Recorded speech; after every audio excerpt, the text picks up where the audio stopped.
Welcome to Secret Ops, the podcast uncovering the world of business operations, one episode at a time. I'm your host, Ariana Cafone, and for my first guest, I have the wonderful Marc Jansen, a senior data scientist at Amazon, as well as a former colleague of mine and a very good friend. Marc, welcome to Secret Ops. I am so spoiled to have you as my first guest. Thank you for having me.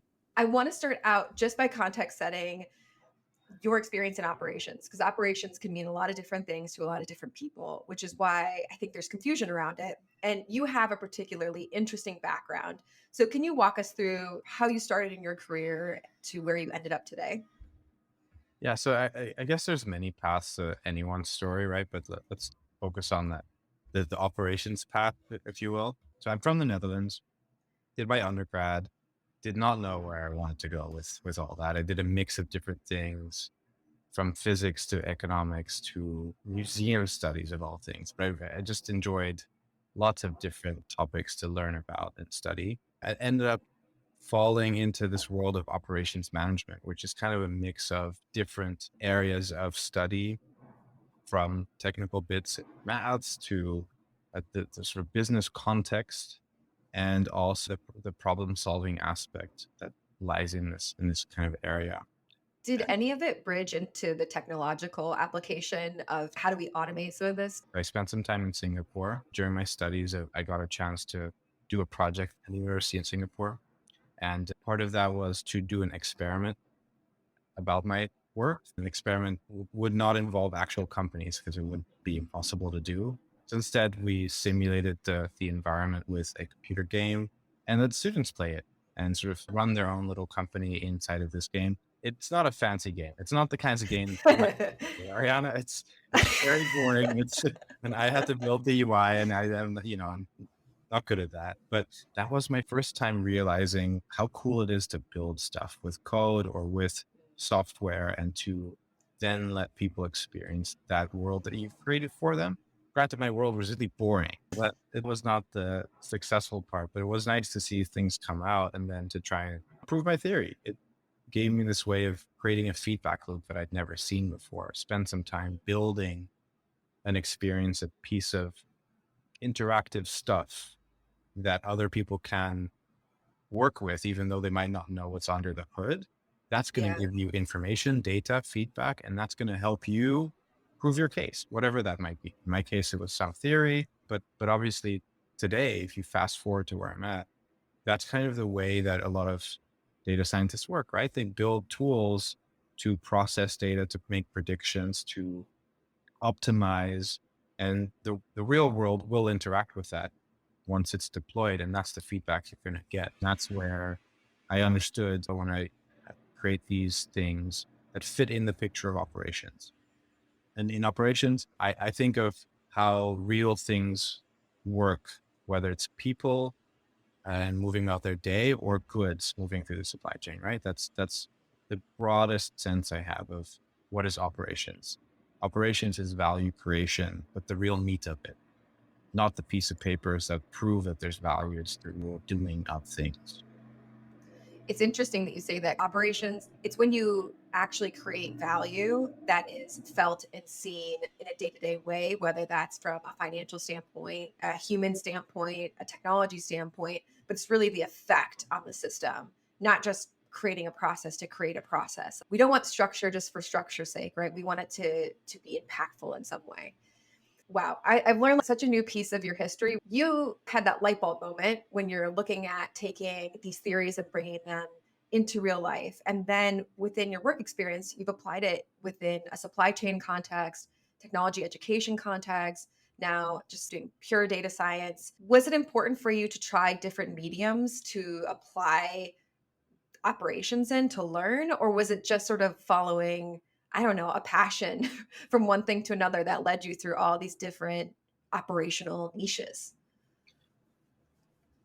That's a good question. I don't think I've ever really reflected on whether operations is the passion or if it's a theme that I rely on as a kind of my super strength. I don't think I necessarily have to be in operations and see all these different ways it comes to life, but it's kind of what I come back to. I naturally get drawn to it. So to give you an example, my first role after finishing the PhD, I actually ended up joining as a data scientist for a food company. So a food company in London, a recipe company to be specific. So folks might know various recipe kits you can get subscribed to online. This was one competitor in the UK. And I joined as a general data scientist. I didn't have a designated area to work on. This company happened to have many things, many problems, like so many other companies to work on with data science. So I started off with various things. I had some things around predicting future behavior with our customers. I worked on a recommender engine to serve up the Mm. best recipes, pun intended, on the website.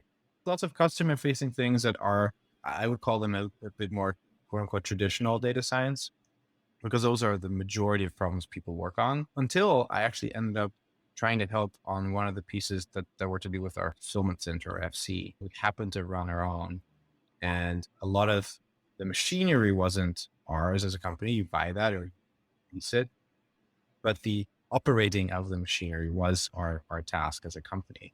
A lot of that was obviously done to the highest standard, but not necessarily with influence of data scientists. So at some point, there's this idea to try and override some of the software defaults of this equipment. And the equipment is just a conveyor belt, right? Like it's basically moving boxes along a path. They need to stop somewhere, and someone, in this case, a picker, needs to put ingredients, parts of the recipes, and the recipe cards in the box to prepare them, and do so without damaging it all. And that turns out to be an extremely interesting problem from a routing perspective. Imagine all the vans you see outside, or the scooters moving goods around, but in a more stylized fashion inside of a warehouse, and just making sure these boxes stop at the right. It's a big video game. It's a big video game, Well, and you need to make sure it works. this is where our experiences crossed here because Yeah. came in food manufacturing and supply chain world too. Yeah. But I would say we were in like 20th century and you were straight up in the 21st century. So when I heard about being able to look at operations through this lens and got any exposure to it, I thought, oh my God, we could have done 1,000 things better had I had this aperture to look at problems through. We talk about operations. My definition is operations is the glue between people, process, and technology. And oftentimes, operations is approached through people and process. But once you get that technology piece, you can just take it to a whole other level. And when I found out your experience in the same sort of industry, but in a very different application, that's where I saw the power of how technology and data can really change the game and make you solve problems in such a smarter way. Which is then interesting because then from there, your next leap was into technology education, which is where we met. What made you springboard into that world? I do believe that you find things that energize you. So I'd found that I like working in this factory environment. That's Mm. confirmed. I found that from a theory perspective, I like the idea of operations. But then all through this process, I also really like teaching. This was just one thing that I kind of enjoyed even before my studies. So I was looking for a role that would combine my background in data science, potentially exploring new business areas that I hadn't seen before. Because I'd only worked at this one startup. So I'd only seen what business looks like from the point of view of a scale up. And, having to figure out everything on the fly. So I was kind of interested, what do bigger companies work like? What do they look like? And the education part. And so this came onto my radar through a former colleague whose partner introduced me. I was looking at various different options, but this one just felt like such a good match of both what energizes me and what I can bring to the table. As you try and build a career, then finding something that does a bit of both, like makes you excited, energizes you, but also gives you a way to contribute, add something to the table early on, felt like a good place to go. So yeah, technology education is a great way to learn and to really make sure and convince yourself that you are really, really on point when it comes to technology, or the topic that you're teaching about. And I think we had a great opportunity to do this over the course of a couple of years, is to really dive deep on a number of topics and connect them out to whatever else is going on. I think that's the interesting part. Education doesn't live in a void. At least as you step outside of like academic education, which I was used to, this is education in context, very specifically inside of a company, inside of an industry. And so, try and talk about data, but not about blockchain or not about the dark web. It's hard actually when you Yeah. put everything into context, especially if you're speaking at such, well, not in our case, at sort of senior leadership level. Those topics are connected. They are important. And so all of that sounded really exciting and proved to be true. So Yeah, it was an interesting experience within education because the lens of teaching data science, any emerging technology that essentially we had to have knowledge on was entirely through the lens of business and entirely for audiences that didn't understand these concepts or maybe had known 5% of what it means, but they don't know what the full scope of it is. So you have to come into a business and say, all right, here's what it is. Here's how it's affecting your industry in your company. Here's how you can think through these things.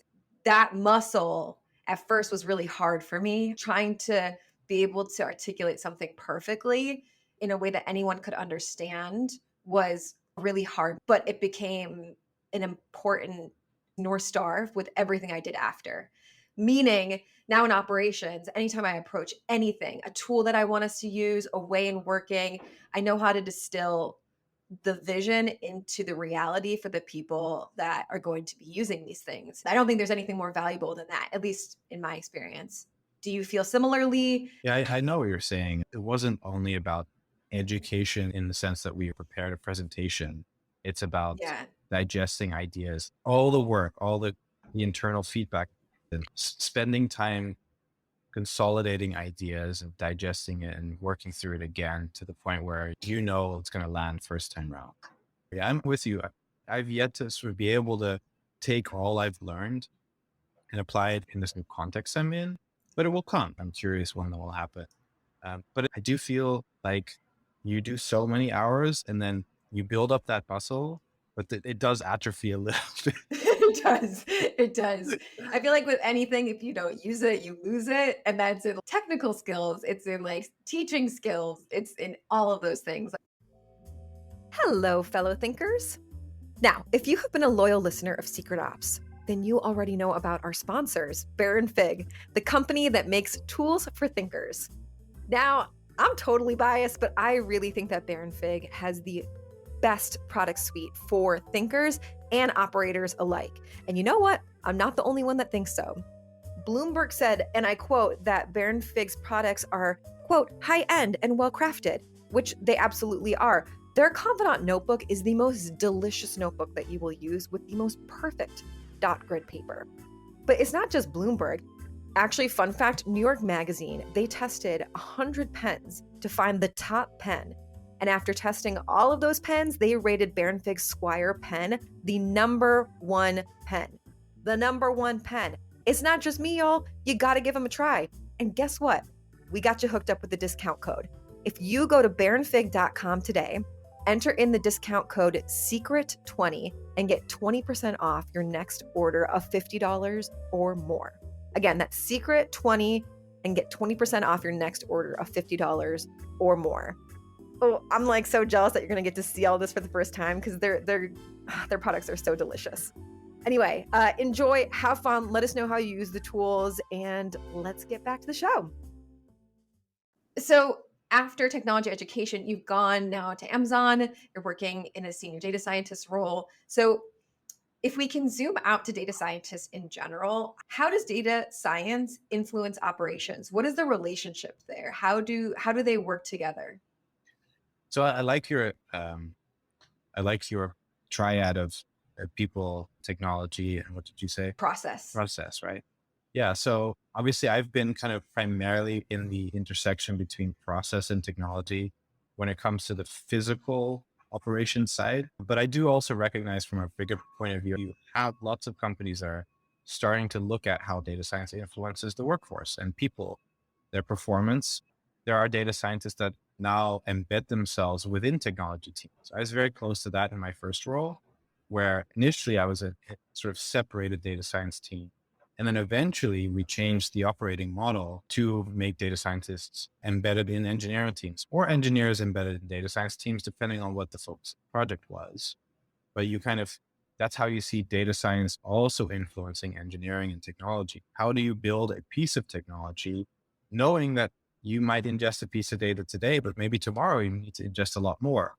Mhm. Or how do you build a piece of technology that isn't deterministic? That's like a little bit of a technical word, but normal code is fully logical.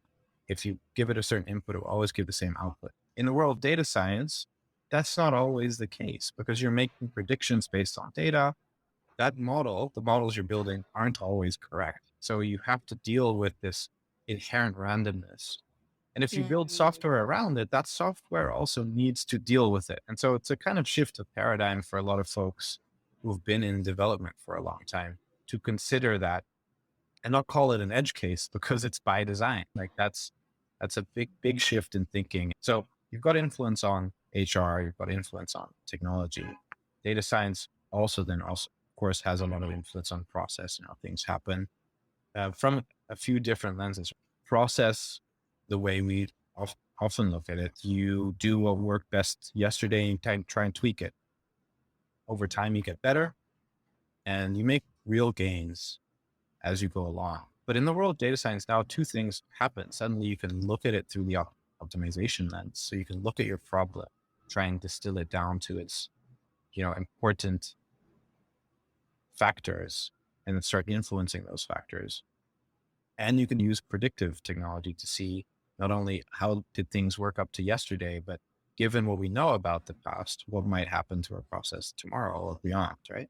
And so the Yeah. combination of optimization and prediction are changing the game for process because then the process isn't so static. So, in operations and through your particular lens of data science, how do you approach solving a problem?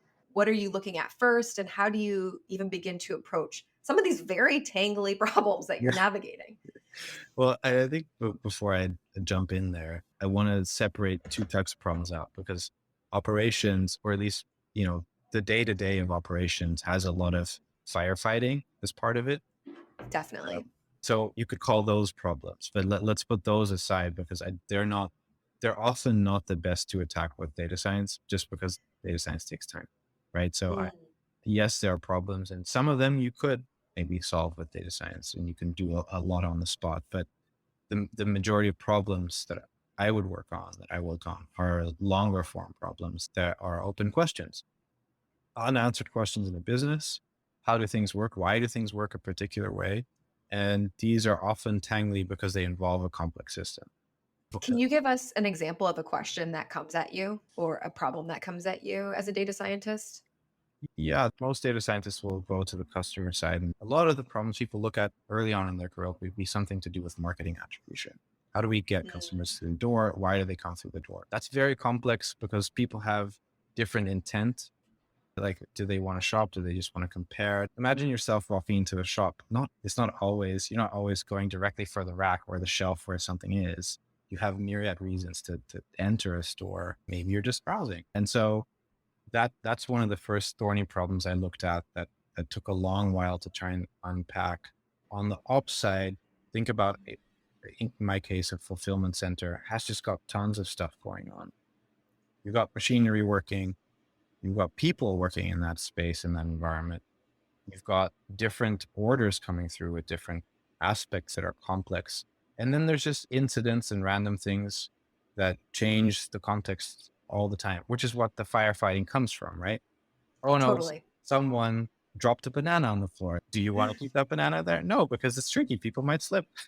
I No. mean, but the comedic effect, my Yeah. friend, that would be a reason to keep it. Yeah. You don't need to write a model to predict when is the next banana going to fall on the floor, but some of that kind of comes together. So I don't know if that kind of answers your question, but the world I'm in are often problems that involve many moving parts, whether they are technological moving parts or they're people in the process, and they altogether make for a very dynamic space where we just don't have perfect levers. You don't have perfect insight. You need to do something that works well in the balance. And so a lot of what I've worked on doesn't just try and, maximize one thing. It tries to kind of balance across multiple objectives. Is there anything you're specifically looking for outside of data from a human element or a process element? How do those components become a part of solving problems?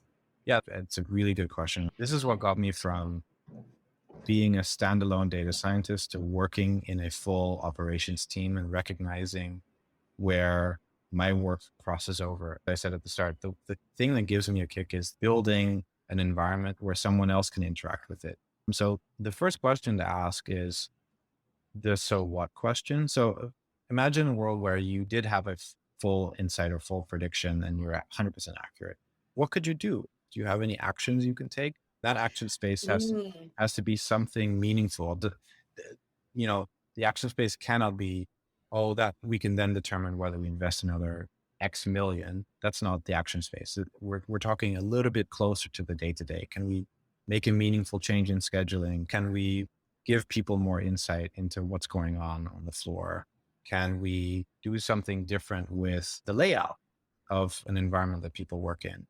Those are actionable things that don't break the bank. They're real, meaningful actions that we can take after. That is such a good point. You don't want to predefine what the solution could be, right? But you want to say, is this going to have a large level impact? Is the time investment here actually going to be worth it because we can action it? Is this more of a just an insight and like passion problem that we want to solve? Or is this like, if we solve this, this makes the day-to-day lives of our team members better? Yeah. That is definitely part of how you assess whether or not to move forward with the problem.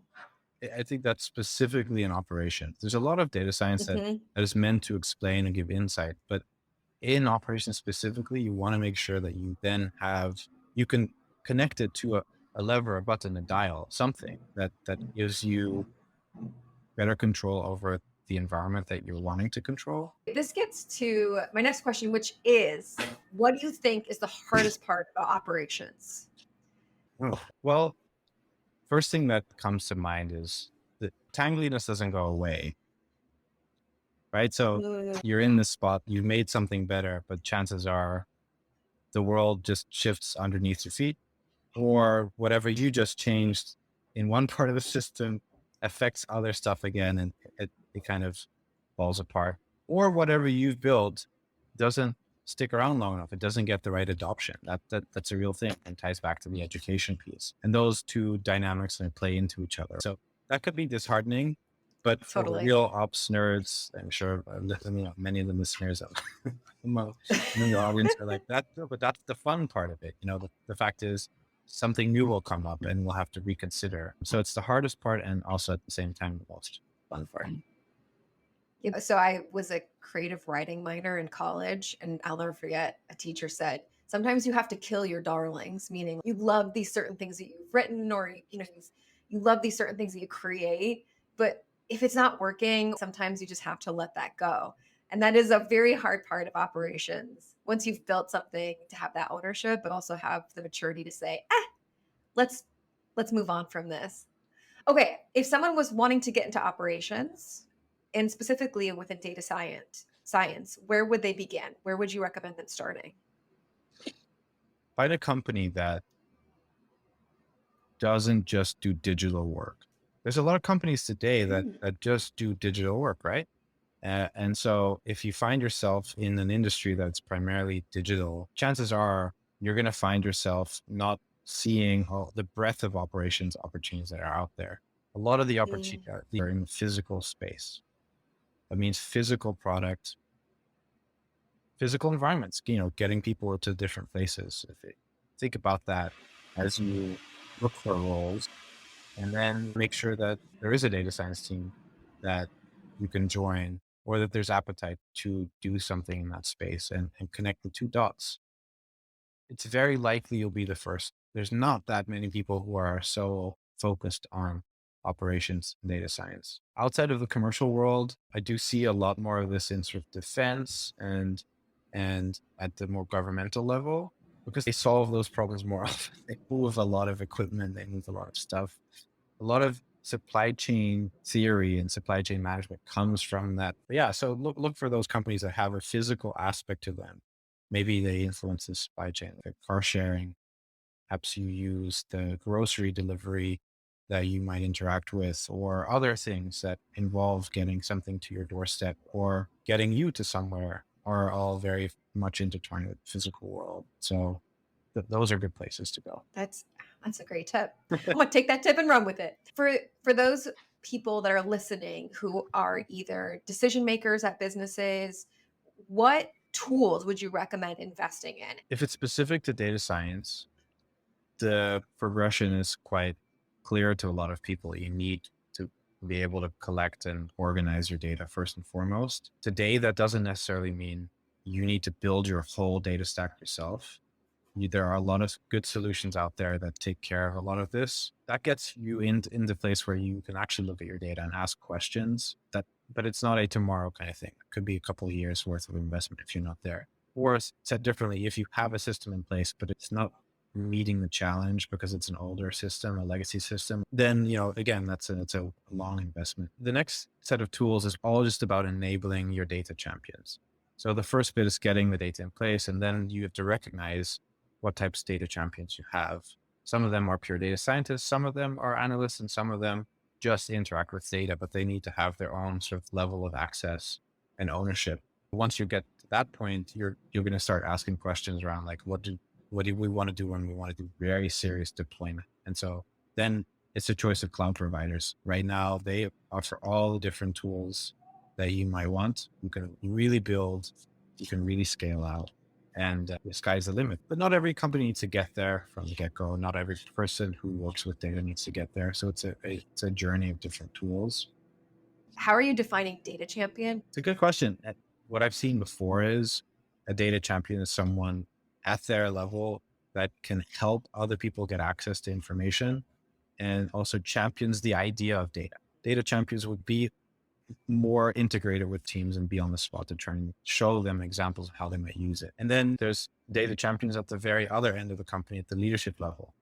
That hopefully, in your best case, that's the senior leadership team or the board of directors themselves. So data champions come in different shapes and forms and interests, but it's important to try and ask the question, do we have any?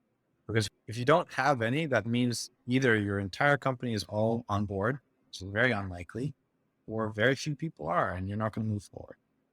All right, we're gonna wrap up with some rapid questions. Yep. Wahaha. You ready? Yes.